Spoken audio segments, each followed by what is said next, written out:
here we go. It looks like we are live in one spot, live here on Facebook. I hope you all remembered that we were meeting today with the fabulous Brenda Novak. And Sheila's big joke, I was telling Brenda, Gerhard and I totally forgot daylight savings time. We had some friends coming for lunch, and I thought, oh, they're early. And they're like, no, it's daylight savings. I went, So I got on quickly and hopefully reminded some of you about that. So I'm hoping we'll have some bodies showing up soon here, because you don't want to miss this talk with the amazing Brenda. She is just so cool. And Brenda and I, gosh, I don't remember what conference that was that we ended up being roommates, but that was how I really first actually met you in person. I don't know, you're a woman out of the blue. Oh, guess what? Now I have to, I'm rooming with, who's Sheila? But it was really I had met you in a lobby once at RWA, and because we were both, Paul Eichelhoff was our editor at the time, right? Yeah. And so I remember meeting you once. And then, so when I think you reached out to say, hey, I'm going to this conference. Do you want a room together? And so I was like, oh yeah, I met her once, and we did. And we had a good time. I feel like we got along just great. It was really fun. I don't even know where it was. I think it was another RWA conference. It was your birthday, though, I remember. And Brenda, Miss Buffness, Brenda goes nowhere without working out and making me feel like a fat slug. And so she's down there in the gym working out, and I'm just left going, oh, I'm so tired. Have fun. So down so much. I mean, I'm always on my behind writing, right? So I have to work out. Otherwise, I would just, I don't know, my health would go. She's amazing. Oh my goodness. We do have some people coming in. I've missed a few that first came, but hi everybody. And I love it. Thanks for telling us where you're coming in. I've always told everybody, tell us where you're coming in from, just so I can see. And we've got a nice scattering around the country so far. I'm so happy that you're all joining us, and lovely to have you here. And I'm excited to chat with Brenda a little bit. I've learned a few things about Brenda, but I know there are many depths to plumb here. And Brenda is always, as you know, she's always interviewing other authors. And it's like nobody ever is interviewing Brenda. I thought it is time. We need to poke around in Brenda's life a little and find out about her and some of her favorite things, her books, upcoming projects. And of course, those of you who are in her book club do know a lot, because you spend a lot of time with Brenda. You just had, I'll do my show and tell, we're going to talk about this in a minute, but you just had a big adventure here, your opening party for your latest book in this trilogy, right? You want to quickly tell us that, and we'll circle back to it in a minute, though. Yeah, we just had a launch party for The Messy Life of Jane Tanner, which is actually the third book in the series. We had Tallulah's Back in Town was book 1. Book 2 was The Taka Coyote Canyon. And then this is the last one that just came out. These are my last mass markets for a while. I'll just be doing the trades, which is this tourist season, which is coming out in just a couple of weeks, April 2nd. Well, scratch that. I guess I have the 75th anniversary book for Harlequin's anniversary that's coming out midsummer. I was able to finish my Whiskey Creek series and do Grady Amos's story. So that'll be coming out mid-August as part of their big celebration. And then I'll have the Banned Books Club, which is another trade. So 4 releases this year. I've been really busy. And plus a wedding. She's not busy at all. I should write a new book titled 4 Releases and a Wedding, right? Ooh, I think we should make note of that title. You never know. That might be very useful. Well, one of the things I've been enjoying doing when I'm chatting with people is just asking them about their favorite things. And I know you're a foodie, and how on earth, when, of course, Ted is very diet conscious and how's you guys doing your plant-based diet, but every time I turn around, you're sampling something really yummy that I would gain 300 pounds if I eat as much as you were to eat. So what is your favorite? I mean, you've had macarons for your book. I saw you guys eating, what was it? It was something, it was like hot. Strawberry to the launch party. Yeah, I have a huge sweet tooth, so Ted definitely has a challenge on his hands in getting me to conform to this great diet. Fortunately, I am so busy writing and he has now taken over the grocery shopping, so he just doesn't buy any of it, right? So when I'm at home, there's no eggs, meat, cheese, sour cream, yogurt, milk, anything. Well, I think we have chocolate chips, but a lot of them are carob or dark chocolate, which are not my favorite. And I don't really get into the chocolate chips, so he doesn't buy any of that stuff typically. And so I just get busy and eat the fruit and granola. He makes his own granola without oil. So I eat pretty healthy 99% of the time. But when I go out or we have an event for the book group, then we'll definitely celebrate. Like for our book group meeting in March, Brenda Novak book box, we had these stroopies, which we're going to crush up And the owner of the company is going to come on too. We're going to crush it up and we're going to make a crust and do a cheesecake. And it's the recipe that my sister-in-law, my late sister-in-law, she was my best friend and she passed about 15 years ago. And so we will be doing the cheesecake. So yeah, we just, to us, it's time to celebrate when we do those things. Or if I go out to eat like once a week or something, I may break down. Not always. We have our places where we like their plant-based cooking too, but that's when I'll break down. So you just don't see me post about, drinking the green sludge as often as I may post about chocolate covered strawberries or stroopy crust cheesecakes. Those chocolate strawberries he made looked really good. I'm sure those were yummy. Actually, we ordered some, and when they arrived, they were from Sherry's Berries, and they were just they were already sweating, and we're like, I cannot serve these, because you have to order them in enough time to be able to put them in the little boxes, to be able to get them in the gift bags, to be able to take them. So you have to have them the day before. So you're thinking, I don't know. So Ted and I have made chocolate covered strawberries for years. And so we're like, we're just going to make our own. So we went over to Costco and got the big strawberries and we dipped them ourselves and they turned out perfect. And they were not sweating yet. And I mean, they were just lovely. So it was definitely the smarter move, but it did take time to prepare for that because we spent all night Friday till very late making, hundreds of those. It's amazing how much, and a lot of my author friends have very supportive husbands. And so much of the things that we do, it would be so much harder to do them if we didn't have a supportive husband. And I know Ted is very supportive of you. And I crack up. I think he's probably the cutest photo bomber we all know. He's so hilarious. He's such a big handle. He just loves. He's not camera shy. He's very much an extrovert like you. So yes, around or people around, he really gravitates toward it. Like it's kind of, I've often teased him about, it's too bad that you weren't the writer and then I would be the facilitator, because I would just hang out in the background, let him do the pictures, whatever. And he would love it, but it turned out the opposite way. The introvert actually became the writer. So, but he loves being able to go to the events. It makes it a lot easier when you have a spouse that is interested, willing to say, hey, yeah, let's take the book stream across the country for 2 months. I'll do that.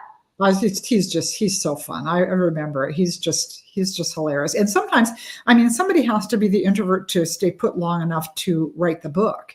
I always said if I married myself, because we're as couples, we're flipped opposites, because Gerhard is the shy one of the two of us. But I thought if I married my exact self, nothing would get done. There'd be company every day. We would party every day. Nobody would be managing the money. We would be sleeping in our car. And so opposites attracting is a very good thing. But so this is for inquiring minds. By the way, I'll stop really quickly and say hi to all our new people who have come in. Oh, thanks for joining. For showing up and joining us. This is just really lovely. I'm glad we're having a nice turnout to make Brenda feel welcome, even though a lot of you see her all the time on the book club. Some of you don't. And so it's a chance for you to get to meet her. But anyway, so getting back to Ted, how did you guys, this is something I don't know. Well, I think maybe I did and you told me, but I forgot. So tell us all, how did you guys meet? Well, I had a roommate who she chose the boys that she wanted to date according to the car they drove. Which was just so foreign to anything that never even occurred to me. So she'd bring home a guy who drove an Alfa Romeo or, and I was never, ever attracted to the same type of guy she was. And then she brought home Ted and he walked in and he had a Porsche. That was her attraction to him. But she didn't realize that he actually was dirt poor. I mean, he came from such a family and he had financed this car and pulled money out of the loan to live on to be able to get through school. So here, so it's kind of a funny story. He met her first, took her to a party, and she was like, they were dancing, and she wasn't even like dancing with him back in the days where you didn't dance as a group, like you danced as a couple, right? So he's dancing, and she's like talking to people around her, and he's feeling kind of stupid. And then she overhears him tell somebody asked him, hey, Ted, did you get your Porsche out of the shop? And all of a sudden, little antenna goes up, and she asks him for a ride home. So when she brings him home, he walked through the door and he gave me, if you've seen Ted smile, it is radiant. He has a really great smile. And so he gives me this big smile. And I was like, oh, wow, this time she's brought home somebody really cute. So very cute, but we were just friends. And he backed away from her. He was never truly that interested in her. He just gave her the ride home. And so we all just became friends until she got a boyfriend. And then he started asking me out and we dated, and it was kind of a funny story because we were very religious. And in the Mormon religion, you kind of have this belief that there's one person that God has sort of preordained you to be with. And so as he broke up with me after about 6 weeks, and he said, I wasn't the one.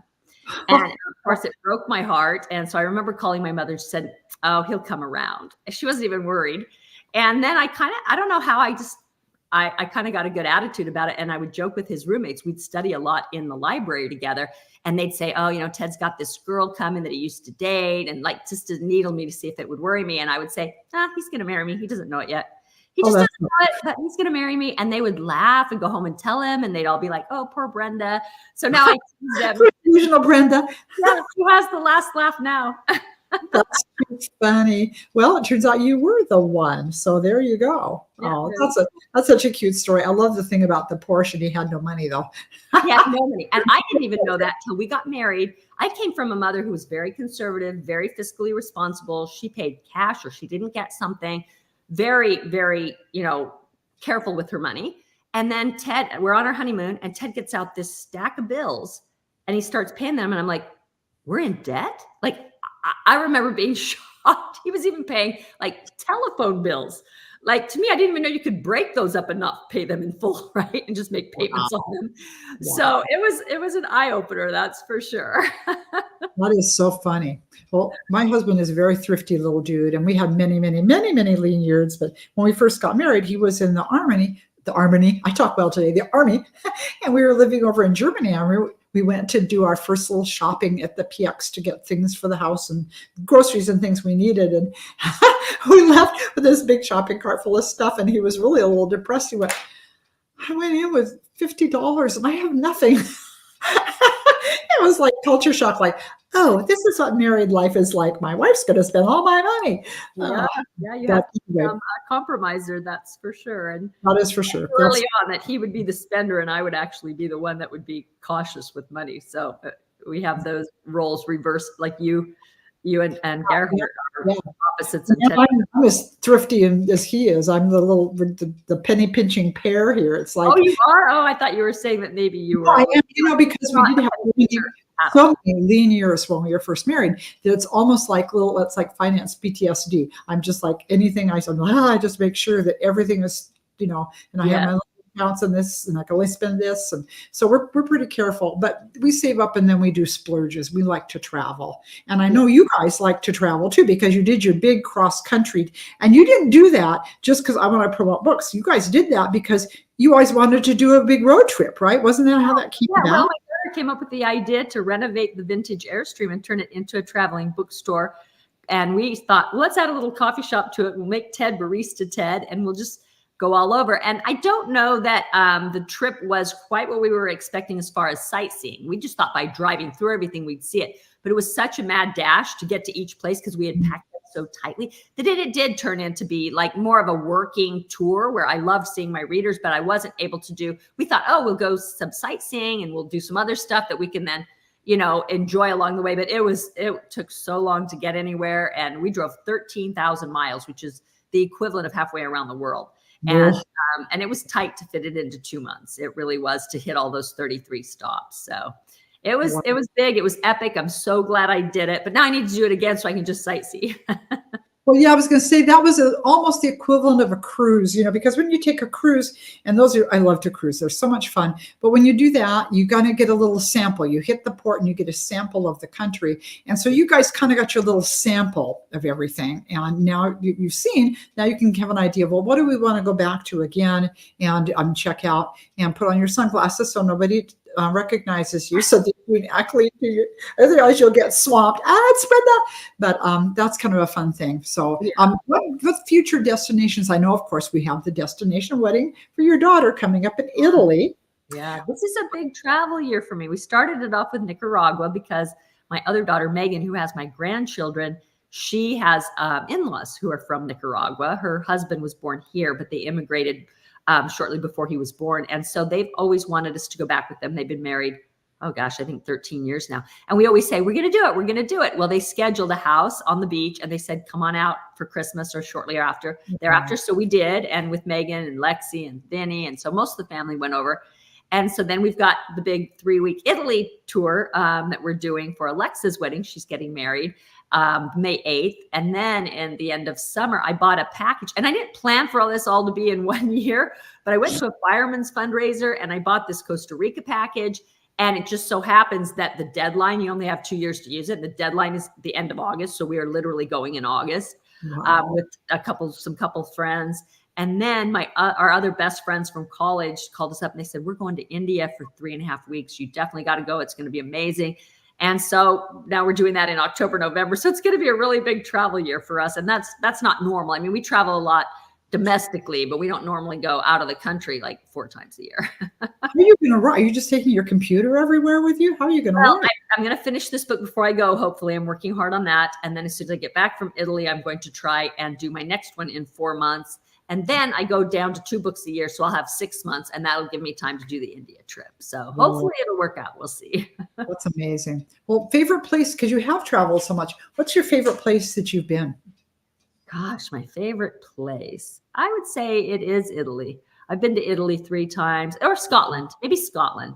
Scotland was amazing. Prague was amazing. It's really tough to pick a favorite, to be honest with you. Nicaragua was gorgeous. I mean, it just depends on what type of vacation you're talking about. If you want history and museums and then you want to do Europe, right? If you want beach and eating really great food and relaxation and warmth, you want Nicaragua or Costa Rica. So it just kind of depends on what you're in the mood for. But my Alaska cruise was fabulous too. So there's another favorite place. That's fun. I know a lot of people from other parts of the country were in Washington here. And so we had great fun because I love cruises and it was a big family thing. So we partied our way up to Alaska. But I remember thinking, I could be in Washington because the topography is so similar. You know, I mean, I'm growing up in the little mountains. I'm going, I could be on my way to Leavenworth. So it's really kind of funny. But people from other parts of the country who don't have what we have here just find it stunning. I thought it was stunning. The glaciers. I love geology. I love plate tectonics. I love the physical sciences. And so that just really captured my just imagination just to see all that. The glaciers have a certain color of ice that you can even tell the difference in lakes when you see it. You know instantly that that's glacier water that filled that lake. And I just loved all of it. I thought it was pretty incredible. Well, it is gorgeous. I have to admit, that was amazing seeing the glaciers and that blue water. Oh, wow. That was just spectacular. Well, hey, the eagles and it was just amazing. All of it. The big moose. There was a big moose walking right past our car. And they tell you don't bother them because they can be really mean. And so we were trying not to, but I mean, the moose was right there. It wasn't anything we were doing, but pretty spectacular. Oh, wow, that is very cool. Hi to more people who've come in, you guys. I don't want you to think I'm ignoring you, but I know you would much rather hear Brenda talking than me saying hello, everybody. But I thank you all for joining us today. It's kind of fun hearing about some of her favorite things. And this is I don't know if you can pick a favorite, but favorite of your books that you've written so far.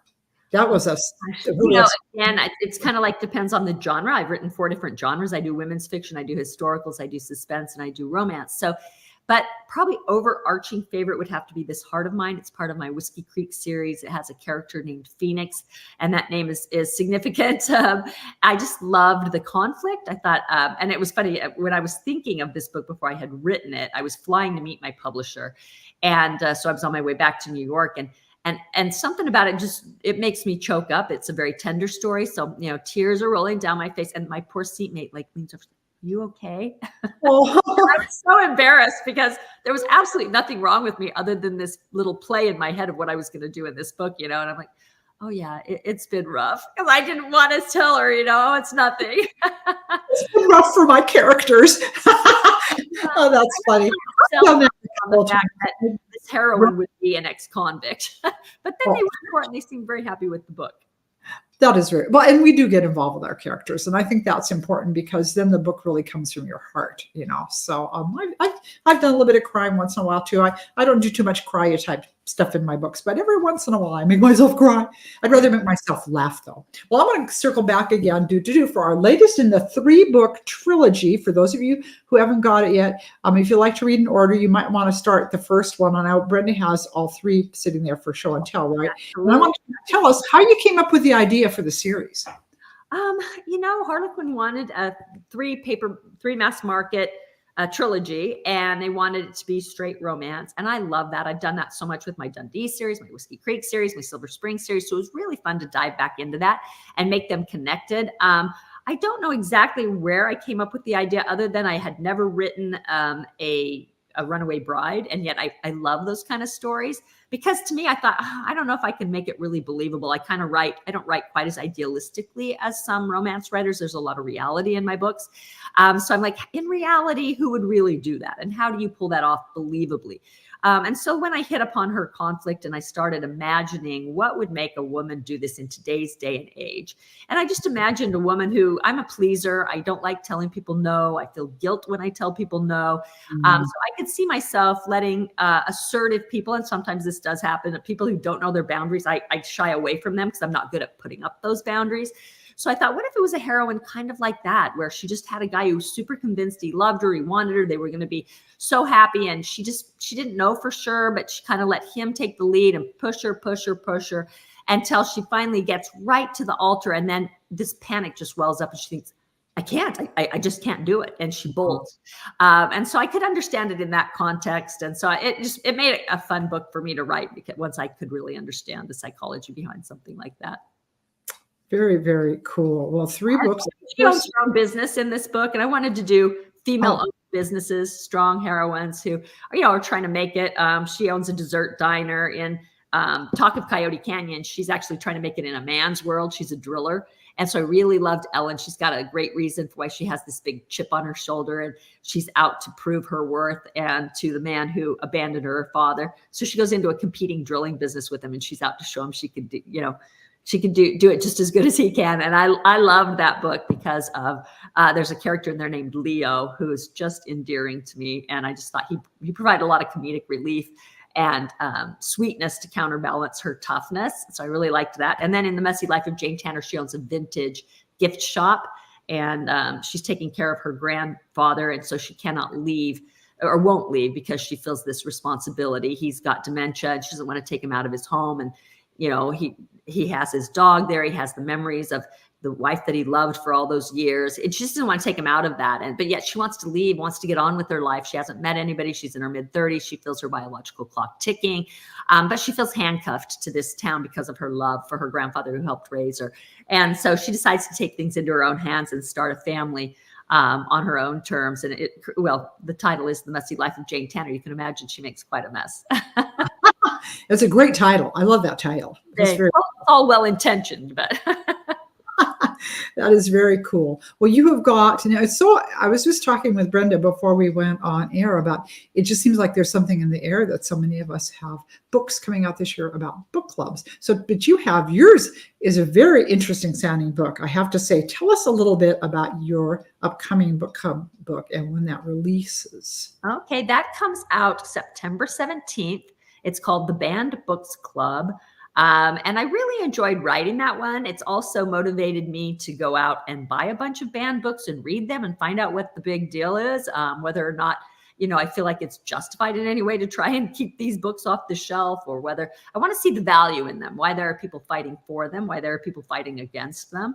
And so I'm eager to jump in. Of course, some of the banned books I've already read, which and many of them I've loved. So I'm eager to start these, and I'm going to do that. I'll probably be doing like a TikTok review of one per week until we lead up to the release of the banned books. Oh, cool. That's a great idea. I love that. Yeah. Well, and so many classics that we consider classics were banned. I mean, which Mark Twain? There was a Mark Twain book that became Huckleberry Finn, The Adventures of Huckleberry Finn. Wow, interesting. That was banned. Harry Potter was banned because, of course, sorcery is evil. What were some other shocking ones? I was reading through the list and I was like, what? Yeah, some of these things you think, wow, really? That's just interesting. The Wizard of Oz was banned because there could be no such thing as a good witch. That was glorifying evil and sorcery, making Glenda the good witch. So that was banned. Interesting. I would hope that most of us of faith can differentiate between fantasy and reality, but you never know. But again, books are powerful. Books can affect people. Books can influence people. And so I guess I can see sometimes a fear of certain books, but some of the ones, like some of the classics, I'm just scratching my head going, wow. But where does that line get drawn, right? Who gets to decide? And when somebody's arrogant enough to think that they know best, they know where the line is, and then tries to enforce that on other people, I think you run into some dangerous things right there, right? Well, yeah. And I do feel like we can do our own little individual book banning. If you don't want to read a book, then we'll support that with your dollars. Conversely, Exactly. We vote with our dollars. I tell people that all the time. If we want Walmart to be the only store we have, then that's where you shop. And if you want big box retailers to be the only stores we have, then you don't support the indies. If you only want big name authors that are already selling millions of copies, then that's who you buy, right? So you vote with your dollars. It's I don't know if people really look at it that way, but that's the way it turns out. It sure is. Oh, and Cindy posted, some want to ban the Bible. I actually read somewhere that is the most banned book in the world, is the Bible, which I thought is pretty interesting. So it's like, people are interesting, but I think your book is definitely going to be interesting. Our country, though, or is it in other countries where they believe? No, it's all around the world. It is the most banned book in the world. I remember hearing that makes sense then, because you've got a large contingent of people who are not Christian who would probably want to ban it because they feel like it would adversely influence their children, right? Yeah. So, and again, we make our individual choices on what we're going to read. And Jeannie says, our local library had a bingo book challenge. I checked out Milk and Honey poetry. I could see one part that maybe was very rough. Most of the book was excellent poetry, and she would suggest that. Was that a banned book though, Jeannie? I'm not familiar with that book. Yeah, I think she's saying, I haven't heard of that one. I haven't looked up any poetry books. It wasn't on the list that I've looked at so far, but I went through a list, started in the 1950s, 1960s, 1970s. So I'm kind of doing a sampling. I know that you reacted to Lady Chatterley's Lover. That was actually one. Well, and I've never read it, so what do I know? I just always heard it was this like naughty book. It probably by that's probably pretty mild by today's standards. So I find it blistering. I don't know. We'll see. But that's really interesting. It made my eyes bulge out. It's like, wow, that's going to be an adventure. Yeah, I'm excited to see what it's all about. If it's really that hot and steamy, and what the value of that is, and whether it needs to be that way. And I'm anxious to look at it all.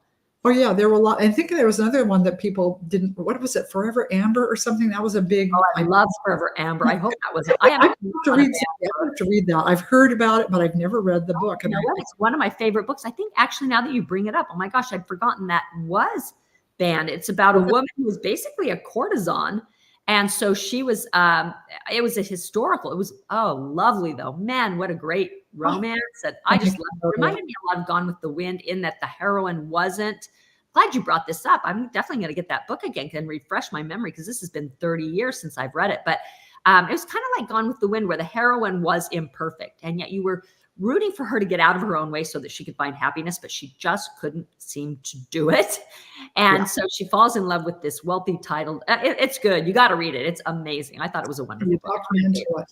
Yeah, and it's interesting, some of these books, well, like Gone with the Wind, I'm expecting at some point that's going to be banned, just because of it's on a list as well. How things are portrayed in there. But one of the things I always found interesting in that book was that was really a character-driven book. Scarlett O'Hara drove that plot. Every decision we had, the Civil War as the backdrop, but everything that happened to her was a result of the decide she made at kind of like real life. How many of the time things we decide to do. And you wanted her to get happiness with, I know, and you're going, what is wrong with you? Rhett Butler's really cool with your Brady. Ashley Brooks, like, what is wrong with you, lady? But anyway, that's pretty funny. Karen Chandler says she's read a lot of banned books. So I guess I'm behind in my reading, but there you go. I'm behind with everything right now. I'm behind with life. So let's see, one more thing. Now, didn't you have, we've got this one now. We've got your one in September. I think you forgot this one. That's the one I knew we had. That's coming out very soon, isn't it? 2 weeks. Yep. This is tourist season. It's set on Mariner's Island, which is the same fictional setting of that I did for the Seaside Library. The two aren't connected, other than the old library is there, and of course one character that runs the old library. But otherwise, these characters come as tourists in this one, so they didn't grow up there like the ones in the Seaside Library.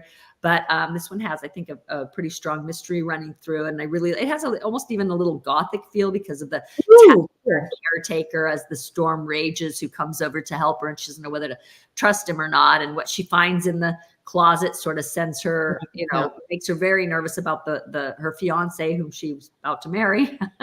So anyway, I love the way that book turned out. Hopefully people will like it. Oh, I love that. That sounds really cool. Actually, I was hoping when I saw that there was going to be a teeny bit of a sequel to Seaside Library, because you did leave us a little hanging about our one character who, I mean, you see, give her hope because this guy comes in the library, but I guess that's not all we're going to get. Is that all we're going to get of her? She's just goodbye. She's lived happily ever after. We're not doing a sequel. Well, yeah, that hints at her happily ever after. And I can't remember how much she's in this book. So I can't remember how much of her is in it, if it goes into her love life. I'm trying to remember. This is like 5 books back for me. But you will definitely see her again in here. So Okay. All right. Well, I'm sure getting that one. I loved Seaside Library. Okay. And somebody just said, yep, Gone with the Wind was a banned book. But that's very interesting. I don't think it's banned right now. But I don't know. Do bans it's not a universal ban. That's what makes these kind of hard. It's just these books have been banned at some place in some location. Oh, gotcha. Okay. So Gone with the Wind may be banned in, I don't know, libraries in Florida, but it wouldn't be where you're at. You live in a little bit more liberal area in Washington where it would be less likely to be targeted. But yeah, so it just depends. And that's what makes it hard, because if you look at them, you know, some people are like, I didn't know that was banned. Well, you know, probably where you're at, it wasn't banned. But if you look on the list, they can name where this happened. I will have to, now I'm going to have to research more of that, because that's just so interesting to me. But oh my goodness. Well, Brenda, is there anything else that we need to find out? I should have told you guys, put in some questions to ask Brenda about her favorite things, because it's your time to be snoopy, you know, and I'm sure. Did you want to ask me the idea for my book club, or did you mean the book? Before we got on, you said, I wanted to ask you where you got the idea for your book club. Oh, you know what? You were talking about the title of the Banned Books Club. I understood. I thought you meant starting a book club. Well, I'm sorry. But people would like to hear that too. But let's circle back to your book and find out about the title. How'd you come up with that title? The Banned Books Club. Mm-hmm. Well, I started on page 1 with this woman who was in a Banned Books Club, because she was a big English buff, and she loved the English teacher that she was seeing. And this actually happened, and I was going to back to school night. It was for my girls, and a contingent came in and wanted to ban. I'm trying to Catcher in the Rye. And so I was super excited, because I remember reading Catcher in the Rye when I was in high school and loving it. And so I was super excited to think, okay, now I have an English teacher. You know, as a teenager, I didn't have any say to say, no, this is a good book. This is a good book. But I had an English teacher that I thought was then going to stand up to this contingent and say, no, this is why this book is valuable. She didn't. She just laid down, immediately removed it from the syllabus. And my jaw just kind of dropped, and then the group's like, okay. So then, you know, they muscled their way in and muscled their way back out. And this marked it from the syllabus. And I was astonished. And so that kind of is the impetus for this idea. This girl in the beginning, she starts this Banned Books Club when she was in high school. This isn't where the book starts. It starts with the conflict later. But when she was in high school, the PTA, or some moms from the PTA, were well-meaning, nice people, but they came in and insisted that certain books be removed from the syllabus. And she remembered being upset by that. And so she started this Banned Books Club so they could read what they wanted. Isn't that interesting? Huh. Very well. That's going to be a very interesting book. We do have a couple of questions come in. Oh, where'd it go? Oh, I have a feeling this is going to be answered no, but somebody wants to know if there will be any more in your Coyote Canyon series. That was just a trilogy, right? That was just a trilogy. I will never say never, though, because just like with Whiskey Creek, I kept telling everybody, I'll write another one. I did. I just wrote Grady's story, and it's been a number of years since I wrote Whiskey Creek. So I'm sure I'll get back to Coyote Canyon at some point. I just don't know, when, because I'm under contract for certain types of books that my publisher's expecting for me. So I can't just turn in a Coyote Canyon one when they're not expecting it. Sure. Well, let's circle back to the whole book club thing. How did you guys decide? Wasn't that your daughter's idea? Let's do a book club, Mom. Yeah, I had just finished my online auction for diabetes research, so I was exhausted. I'd done it for 10 years, and it was like having a second full-time job while raising my 5 kids, while writing 3 books a year. And I just was so ready to have a rest. And when she came on to help me with social media, with ideas and being able to take the pictures and stuff I need, then she said, you know what, we should start an online book group. And I was like, no, because building anything just takes so much time and work. And it's not visible probably from the outside, but it does take a lot of work. And so she goes, no, it'll be fun. We'll just get these really, just a small group together and we'll all read the same thing. And so I'm like, okay, that sounds doable. And then we started it 8 years ago. We've been working together for 8 years, which it's been fantastic. We have met so many women. I mean, the beauty of it is the type of people that we've met. I don't know if you saw it in there, but we just did a post yesterday, 2 days ago, where we gave away 50 Brenda Novak book boxes. So 50 times Wow. 62, that's a lot of money that people have donated. Other kind-hearted people have donated for those in the group who live on SSI, have recently lost a husband, or going through cancer treatments, have recently lost their job, just going under hardship, that need a pick-me-up. And books, of course, bring us that. And so it's a way to bring them these books and help them participate a little more fully in our book group. And so it's just been a wonderful thing. And so, and we didn't even think of starting that fund. Actually, that was somebody else's idea, who wrote in and said, can we start a fund? And we had never dreamed of doing that. And we're like, you know what? That sounds like a good idea. So we contribute to it, of course, and a lot of other people in our group do. And so we were able to give away 50 boxes to these people and hopefully make their day just a couple of days ago. And that's just one sign of how great these people are who are part of our group. I love that. That is just really cool. Yeah. I saw another question come in, but now I can't find where. I'm trying to take notes as they come in. And any more suspense series coming up? That was the other question. I would love to get back into another Evelyn Talbot as well. As a matter of fact, I think that I want to write a suspense book so badly that it keeps leaking into my women's fiction, because the book I'm writing right now is called Down by the Sea, and it keeps, a little bit of these suspense elements and stuff keep filtering in. And my publisher read the first page and says, is this going to be a thriller? I'm like, no, I promise. It's gonna. So it's funny. I need to get that out of my system, I think, so that I can keep a clear distinction between the two. But I hope to do one again, and my publisher's expecting certain titles from me, and suspense isn't one of them for the next 2 years. But after that, who knows? Well, I think sometimes they go with what everybody loves and what's successful, like what is the most popular. And people are latching on to some of your women's fiction romances so much. They're like, well, Brenda, this is, supply and demand. Let's supply what people are demanding, right?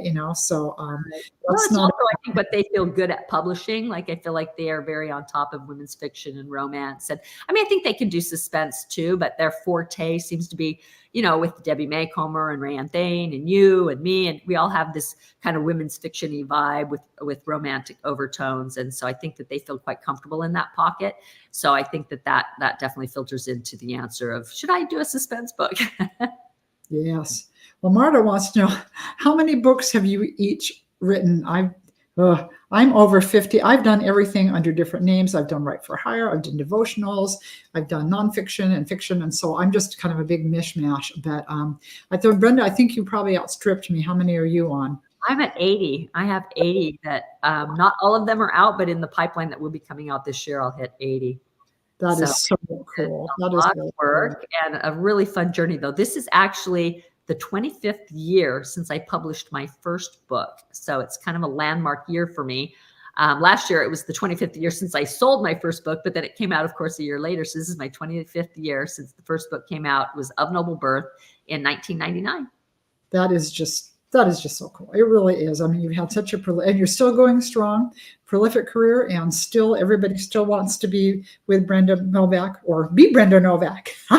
I want to be as nice and slender as Brenda Novak, but then Brenda is and I'm trying to remember, I think, isn't it, you do an hour a day on the treadmill, right? And then you do weights too, right? Am I getting that right? I run 5 miles a day because it's just, I sit down all the time. So to me, getting that aerobic exercise in is really important. I started that when I was pregnant with Alexa, and she's 32 now. So it's been a long time that I was consistent with that, but I still found myself gaining weight and getting health issues like high cholesterol and high HbA1c. And I thought, I'm still sitting too much. And my son-in-law kept telling me, you need to lift weights. You need to lift weights. And no woman wants to hear that, or at least I didn't. I'm thinking, I don't want to lift weights. But he got me started on a little bit of yoga. So I started doing push-ups and that sort of thing. And then I added the weights.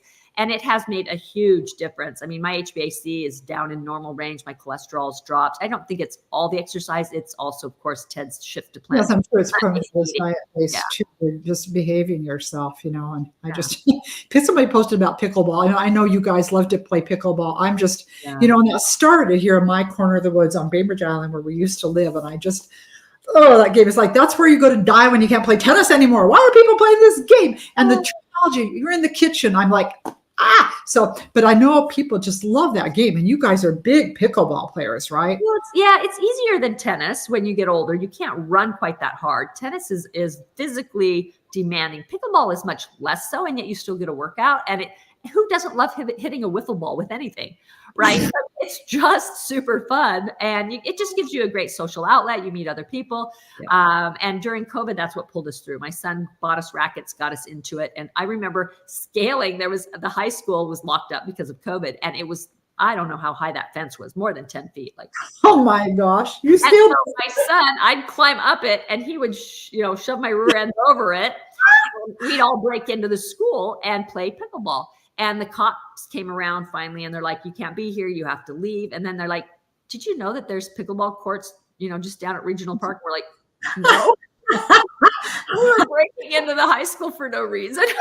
Oh my All we gosh, had to do was go down, another 5 miles, and we would have had pickleball courts. And so that's what we started doing. And it pulled us through COVID. It was really a blast. Yeah. That is very fun. That is very fun. Well, I'm still sticking to tennis, although you guys, I keep bugging Brenda. I want her and Ted to come out and visit and play with us and play games with us. And we keep talking about it, but she keeps traveling and going places. Oh my goodness. We're going to do it when we feature. We're going to feature Sheila in my book group, and it's going to be her May book, which is also a bookshop title. And it is, tell us what it is, Sheila, so I don't slaughter it. Oh, it's called, good old Gerhard. He's always saying, show your book. So this is the book, The Best Life Book Club. Isn't that a cute cover? I love my covers. Cute cover. It turned out really good. Yeah. And so we are going to be reading this book and talking to Sheila. It'll be our May read. And in the May Brenda Novak book boxes will go signed copies. And because May's my birthday month, we also put many of my favorite things, which of course this year we're going to Italy.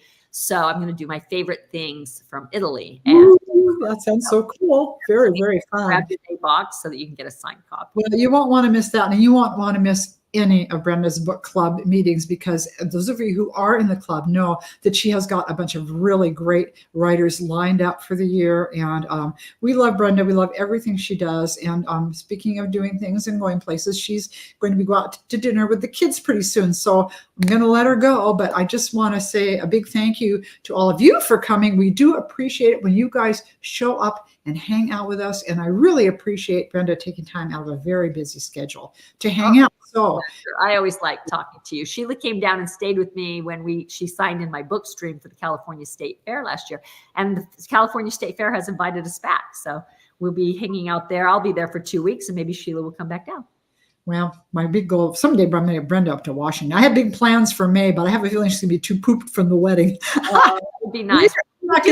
Travel to interview the author, because it gives people a sneak peek of more of what their life is like. Like we did a lot of that before COVID, where we traveled to Nantucket to interview Nancy Thayer, and Texas to interview Sandra Brown, and England, the Isle of Wight, to interview Peter James, and just super cool places that we got to go to. And the only interview I couldn't go to because I had a sty in my eye. So for 8 years, I've done every interview, was Rayanne Thane, and Ted went up for me and did that. And so it was pretty funny because I couldn't. Oh my gosh, that's too funny. Well, we do have our guest room, and I do want to teach you guys how to play Toss Burrito. It's my new fun game that I know you would love. So I have plans. At some point, we will hopefully get them up. But meanwhile, again, a big thank you to all of you for showing up, and a big thank you to Brenda.